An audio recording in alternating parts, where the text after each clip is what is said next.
สบายดีทุกคนมื้อนี้กลับมาพบกับสมจิตกับรายการเล่าเรื่องผีซึ่งเรื่องผีในมื้อนี้ที่สมจิตจะเอามาเล่านั้นเป็นประสบการณ์หนึ่งที่ว่าอ่าคุณผู้ฟังทางบ้านเนาะที่ว่าได้ส่งเข้ามาซึ่งเป็นเรื่องราวที่ว่าเรานั้นได้ไปเฮ็ดเวียกอยู่ต่างประเทศช่วง10-20ปีก่อนเนาะแล้วไปเจอเรื่องหนึ่งที่ว่าเป็นเรื่องเป็นตาย้านอีหลีเนาะซึ่งเรื่องนี้จะเป็นเรื่องใดนั้นเฮามารับฟังพร้อมๆกันเลย ก่อนที่เราจะไปรับฟังรับชมนั่นเนาะก็อย่าลืมใช้วิจารณญาณในการรับฟังรับชมเนาะถือว่าสมจิตมาเล่านิทานฟังก่อนนอนเนาะสำหรับเรื่องนี้เป็นเรื่องราวหนึ่งของคุณอุทิศเนาะที่ว่าลาวนั้นได้ไปเฮ็ดเวียกอยู่ประเทศออสเตรเลียซึ่งลาวนั้นได้ทุนจากรัฐบาลก็คือไปเป็นแรงงานเฮ็ดเวียกอยู่พุ่นเนาะและลาวนั้นได้ไป อยู่พุ่นเนาะอยู่ประเทศออสเตรเลียแล้วก็ได้ไปพักเซาอยู่สถานที่แห่งหนึ่งก็คือเป็นอ่าเป็นเรือนเนาะเป็นเรือนเล็กๆแต่ว่าก็บ่เล็กปานใดนะแต่เป็นเรือนที่ว่าอยู่จะบ่ไกลจากบ่อนเราเฮ็ดเวียกปานใดแล้วก็มันก็บ่ไกลจากบ่อนที่ว่าเรานั้นไปออกกำลังกายต่างๆเนาะเราได้พักเซาอยู่หั่นแล้วก็มีหมู่อีก3คนรวมกันเป็น4คนที่ว่าเซาร่วมกันอยู่หั่นเนาะ สาเหตุที่ว่าเราจะเซาอยู่หั่นเนาะเนื่องจากว่าเรานั้นไปเฮ็ดอยู่ต่างประเทศแล้วก็เลยซอกหาเป็นงานที่ว่า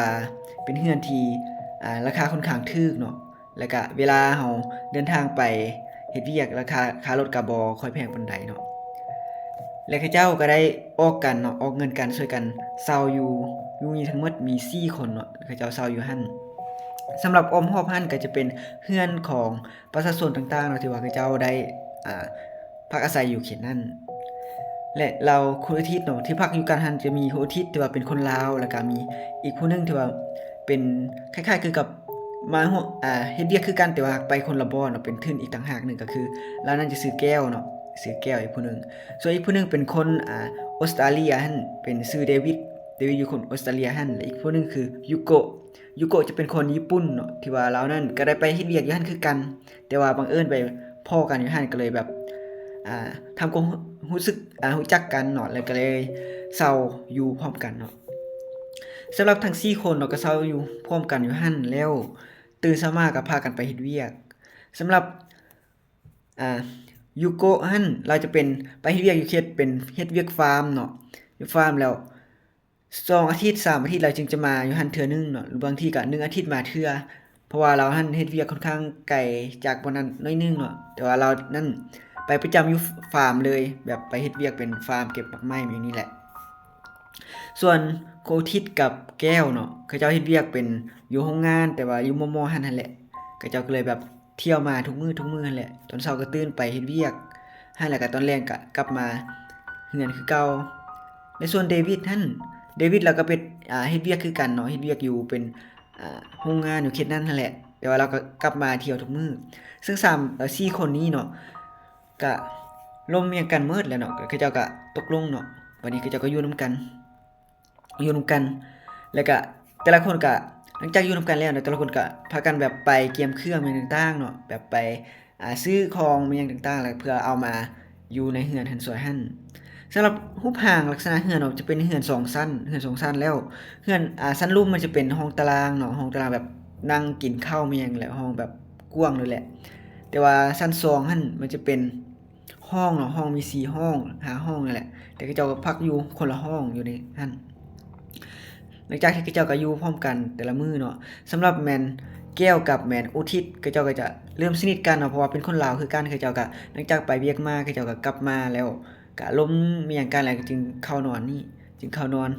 แล้วก็แต่ละมื้อเนาะส่วนเดวิดหั่นเขาเจ้าเราไปเฮ็ดเวียกมาเราก็จะหลังจากมาฮอดเขาเจ้าก็จะบ่ค่อยร่วมกันปานใดเนาะเพราะว่าเขาเจ้าจะ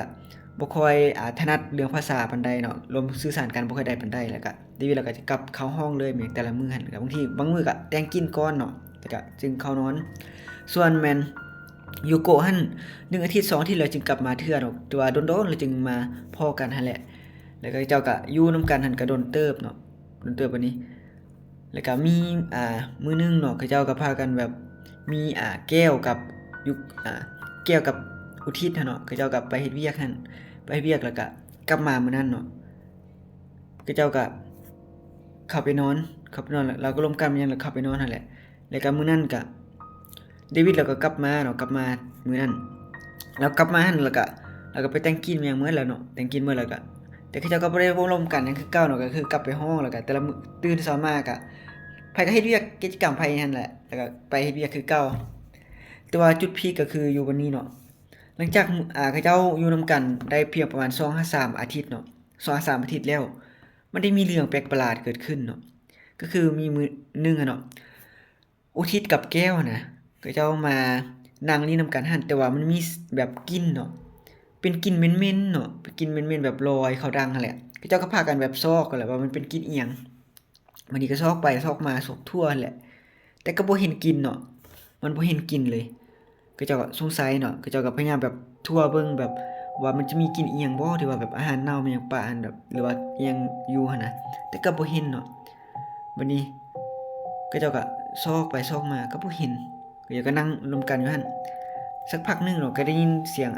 เดวิดเนาะแล้วก็ไขประตูออกมาแล้วก็ย่างผ่านเขาเจ้าไปเนาะแต่เขาเจ้าก็บ่ได้โอ้ร่วมกันอีหยังเนาะแต่เขาเจ้าสองคนก็แบบก็บ่ได้แปลกใจหยังเนาะเพราะว่าแต่ละมื้อเขาเจ้าก็บ่ได้ร่วมกันแล้วหั่นนะแล้วก็ไปเข้าห้องไขประตูเข้าห้องกลึ้งเข้าไปมื้อนี้เขาสองคนก็ยังสงสัยเนาะว่ามันเป็นกลิ่นอีหยังคือว่ากลิ่นแท้กลิ่นหวาหั่นนะมื้อนี้เขาเจ้าก็เอะใจอยู่หั่นเนาะแต่เขาเจ้าก็เข้าไปนอนเนาะเข้าไปนอนแล้วบัดนี้ตื่นเช้ามาเขาเจ้าก็ตื่นมาแต่ว่าตื่นมาแล้วเขาเจ้าก็เฮ็ดเวียกแบบเมียงคือเก่าหั่นแหละก็คือเฮ็ดกินเมียงแล้วก็ไปเฮ็ดเวียกแล้วก็กลับมาคือเก่าบัดนี้กลับมาคือเก่ากลับมาตอนแลงหั่นแล้วก็เราก็มาตอนแลงหั่นแล้วก็เขาเจ้าก็ร่วมกันคือเก่าเนาะก็ซอกคือเก่าว่ามันเป็นกลิ่นอีหยังนะเป็นกลิ่นอีหยังแล้วเขาเจ้าก็ซอกหั่นหลังจากเขาเจ้าแบบไปซอกทั่วแล้วเนาะมันก็บ่เห็นเนาะบัดนี้เขาเจ้าสองคนก็ตั้งใจจะท่าแบบเดวิดมาเนาะจะได้ถามลาเพราะว่าเดวิดเนี่ยเราเป็นคนแบบบ่ค่อยอาบน้ำปานใดเนาะก็คือแบบ2-3มื้อก็อาบเทื่อหั่นนะแล้วก็อีกอย่างย่านเราแบบเอาอีหยังแบบไปทิ่มอยู่ห้องบ่หั่นน่ะมันก็เลยแบบอาหารเศษอาหารเลยกินเหม็นหั่นนะเขาเจ้าก็ไปพากันย่างไปส่องเบิ่งแบบอยู่ห้องเดวิดเนาะแต่ก็บ่เห็นอีหยังบ่มีกลิ่นอีหยังที่แบบออกจากห้องนั้นเนาะแบบกลิ่นมันบ่แม่นกลิ่นที่แบบจะออกจากห้องนั้นน่ะนะบ่ฮู้ว่ามันเป็นกลิ่นออกมาจากไสเนาะวันนี้เขาเจ้าก็พากันกลับมานั่งบนเก้าเนาะแล้วก็บัดนี้เดวิดก็บ่มาจากเทื่อเนาะเขาเจ้าก็เข้านอนบัดนี้เข้านอนแล้วก็ยินเสียงเดวิดกลับมาบัดนี้กลับมาเราก็กลับไปห้องเราคือเก่าหั่นแหละเขาเจ้าสองคนก็สงสัยเนาะแต่ก็หลับไปเนาะแล้วบัดนี้มื้อต่อมาหั่นพอดียูโกะเนาะยูโกะเราพอดีไปเฮ็ดเวียกอยู่ฟาร์มหั่นพอดีกลับมาบัดนี้กลับฮอดแล้วก็โวยวายเลยบัดนี้มันก็ว่ากินแฮงเนาะแล้วก็โวยวายหา2คนคือว่าพากันเฮ็ดหยังบ่อยู่อาทิตย์เดียวคือว่าแบบกลิ่นมันแห้งแท้นะคือว่ามีกลิ่นอีหยังพากันเฮ็ดอีหยังบ่ทำความสะอาดเรือนบ่หรือว่าจังใดเนาะด้วยความที่แบบยูโกะเนาะเราเป็นคนที่แบบมักสะอาดเนาะมักสะอาดแบบเราจะเป็นคนแบบดูแลผิวพรรณแล้วก็มักสะอาดหมดเลยแหละคือเจ้าก็เราก็บ่นำคือเจ้าหั่นแล้วคือเจ้า2คนก็แบบว่าแบบสงสัยคือกันแบบ 2-3 มื้อแล้วมันกินแต่ว่ามันบ่ฮู้ว่ามันเป็นสาเหตุจากอีหยังหั่นน่ะเจ้าก็คิดไปทั่วเนาะบางทีมันจะเป็นจากเป็นนกหรือว่าเป็นหนูตายบ่หรือว่าอีหยังหั่นนะบัดนี้ก็เจ้าก็สงสัยหั่นแหละก็คนส่วนทั่วซอกทั่วเนาะบัดนี้ก็เจ้าก็ซอกทั่วหมดเลย3ห้องเขาเจ้าหั่นน่ะเหลือแต่ห้องผู้เดียวก็คือห้องเดวิดเนาะว่ามันเป็นกินอีหยังจากกินจากหั่นบ่หรือว่าถ้าเดวิดก็บ่มาจักเทื่อเนาะมื้อนั้นนะถ้าเราจังได๋ก็บ่มาจนก็จะ3คนตัดสินใจแบบจะส่องเบิ่งเนาะสำหรับห้องสมัยนั้นเนาะเป็นห้องแบบมันจะมีห้องระบายอากาศอยู่เทิงแล้วเราสามารถแบบแยงเบิ่งแล้วก็ผ่านฮอดห้องนั้นได้เนาะก็เจ้า2คนก็พากันไปเนาะก็คือ3คนเนาะพากันขึ้นไปหาแบบซอกกินหั่นอยู่ห้องของเดวิดหั่นวันนี้ด้วยความที่แบบอยู่ก่อนเราเป็นตัวหางน้อยเนาะส่วนแก้วกับแมนอุทิศหั่นก็พากันจับเราเนาะอุ้มเราขึ้นแบบให้เราส่องเบิ่งว่าอยู่ห้องเดวิดมันมีอีหยังบ่ตายอยู่ในหั่นน่ะปรากฏว่าเราขึ้นแล้วเนาะคือเจ้าเพียงแต่แบบเอาเราขึ้นเฮ็ดเนาะเราก็แบบไปสีหน้าแบบตกใจเนาะก็คือแบบร้องโฮเลยแบบคือคนแบบสติแตกเนาะก็โดดลงมาแบบคือเจ้า2คนยังบ่ทันปล่อยนะแล้วก็ปล่อยโตลงมานะแล้วก็แล่นออกนอกโวยวายแบบ help me นี่นะแล้วก็เจ้า2คนก็ตกใจเนาะก็เจ้าก็บ่ฮู้อีหยังก็แล่นตามกับเจ้า2คนไปนั่นแหละแล่นตามไปบัดนี้แล่นตามไปแล้วก็ แล้วก็ฮอดหน้าเฮือนแล้วเขาจะเฮ็ดแบบเอิ้นแบบคนออมออมเฮือนเรานะให้มาแบบช่วยกันหั่นนะบัดนี้ด้วยความแบบคือจังคนตกใจก็แล่นนำเราไปนี่ด้วยแต่บ่ฮู้ว่ามันเราเห็นอีหยังหั่นนะแล่นนำไปนี่เราก็เอิ้นเขาเจ้าแบบด้วยความที่แบบชาวบ้านแค่นั้นเห็นแบบวุ่นวายอิหยังก็แจ้งตำรวจมาเนาะเลยแจ้งตำรวจให้ตำรวจแค่นั้นก็มาตำรวจออสเตรเลียหั่นมาบัดนี้เขาเจ้าก็มาฮอดแล้วเราก็ใจเย็นๆเนาะใจเย็นๆแบบเรากำลังเว้าบ่ได้ตอนนั้นล่ะก็เลยเล่าให้เจ้าหน้าที่ฟังว่ามันมีแบบเห็นศพไผบ่ฮู้อยู่หั่นเนาะบัดนี้เขาเจ้าก็เริ่มสงสัยแล้วมันเป็นศพไผที่ว่าแบบมาตายอยู่หั่นเนาะก็คือมาเฮ็ดอีหยังคือว่าเสียชีวิตอยู่หั่นเขาเจ้าก็เริ่มกันสงสัยแล้วบัดนี้เจ้าหน้าที่เนาะก็พากันด้วยความแบบพากันขึ้นไปเนาะขึ้นไปแล้วก็มีทางกู้ภัยมีหยังแหละเขาเจ้าก็พากันแบบพังประตูเข้าไปเลยพังประตูเข้าไปปรากฏว่าสิ่งที่เขาเห็นก็คือเดวิดเนาะลาวนั่งแล้วก็ตายเนาะนั่งแล้วก็เสียชีวิตอยู่หั่นนั่งแล้วก็แบบขึ้นอืดแล้วเนาะขึ้นอืดแล้วก็ทางเจ้าหน้าที่เนาะได้แบบสันนิษฐานว่าเราน่าจะเสียชีวิตได้ประมาณ 4-5 มื้อแล้วเนาะบัดนี้เฮ็ดให้คนเขาเจ้า3คนเขาก็ตกใจแบบตกใจสุดๆเลยแต่ว่าสิ่งที่เขาตกใจที่สุดก็คือแก้วกับอุทิศเนาะบ่แม่นตกใจที่เราเสียชีวิตเด้ที่ตกใจก็คือเราตกใจที่แบบแปลกๆเพราะว่า 2-3 มื้อก่อนหั่นเนาะเดวิดหั่นเรายังแบบไปเวียกแล้วก็ย่างผ่านมาก็หน้าเขาเจ้าไปเนาะผ่านหน้าเขาเจ้าไปก็สงสัยคือว่ามันเป็นไปบ่ได้เนาะที่ว่าเราจะเสียชีวิตโดนปานนั้นเนาะเขาเจ้าก็สงสัยเนาะหรือว่าสิ่งที่เขาเจ้าเห็นเนาะมันจะเป็นเพียงแต่วิญญาณของเดวิดเนาะที่ว่าเราสื่อสารให้เขาเจ้าฮู้ว่าเราได้เสียชีวิตแล้วเนาะแต่ว่าเขาเจ้าบ่ฮู้เนาะอันนี้เขาเจ้าก็ยังสงสัยอยู่เนาะวันนี้เขาเจ้าก็พากันแบบอ่าแบบเฮ็ดแบบคอเข้ามาแบบนบกวยมาหยังลาวนี่แหละเพราะว่าอยู่ห้องนำกันเนาะแต่ว่าบ่ฮู้ว่าแบบเราเสียชีวิตแล้วหั้นนะแล้วเขาเจ้าก็ทางตำรวจเนาะก็เอาศพเราไปเนาะศพเราไปแล้วก็ชันสูตรมาหยังต่างๆหมดนั่นแหละแล้วมื้อนี้เขาเจ้าก็อยู่หั่นเนาะยังอยู่หั่นแต่เขาเจ้าก็ยังคิดสงสัยเนาะคือว่าเราแบบไปเฮ็ดอีหยังนะแต่ว่าทางแพทย์เนาะเขาเจ้าก็สูตรชันสูตรออกมาเนาะเขาเจ้าก็ว่าเราแบบเป็นสูบยาเนาะสูบยาหลายๆเกินไปเกินขนาดแล้วก็เฮ็ดให้แบบหัวใจช็อกวายตายนั่นเนาะตายกะทันหันก็เลยตายหั่นเนาะ วันนี้เขาเจ้าทั้ง3คนเนาะก็บ่มีไผกล้าที่จะเซาอยู่หั้นเนาะเขาเจ้าก็พากันแบบตุกอารมณ์นำแม่จ้างเนาะก็คือผู้ที่เป็นเจ้าของหั้นเนาะเขาเจ้าก็เราก็จะขอแบบยึดเงินที่เขาเจ้ามัดจำไว้เนาะเพราะว่าเขาเจ้าอยู่ในเดียวแล้วก็ยังบ่ครบเดือนยังบ่ทันจ่ายฮอดกำหนดเนาะเขาเจ้าก็ยึดไปแล้วก็ว่ายึดไปโลดเนาะเพราะเราบ่มีไผกล้าอยู่หั้นเนาะ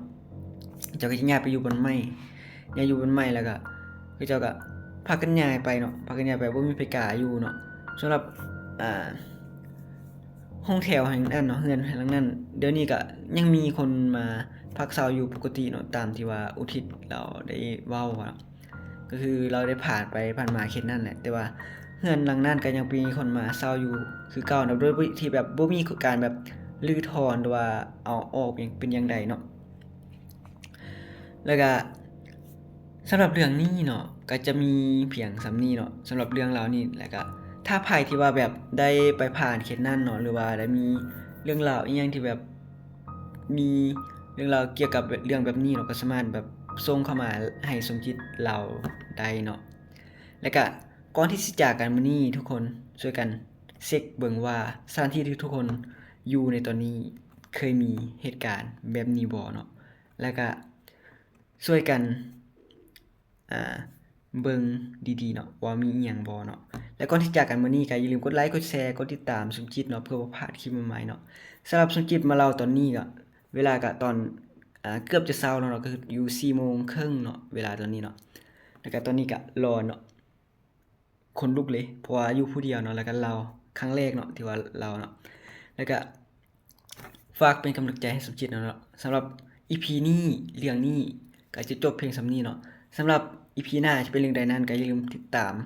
ถ้ารับฟังพร้อมๆกันสำหรับคลิปนี้ EP นี้ขอกล่าวคำว่าสบายดี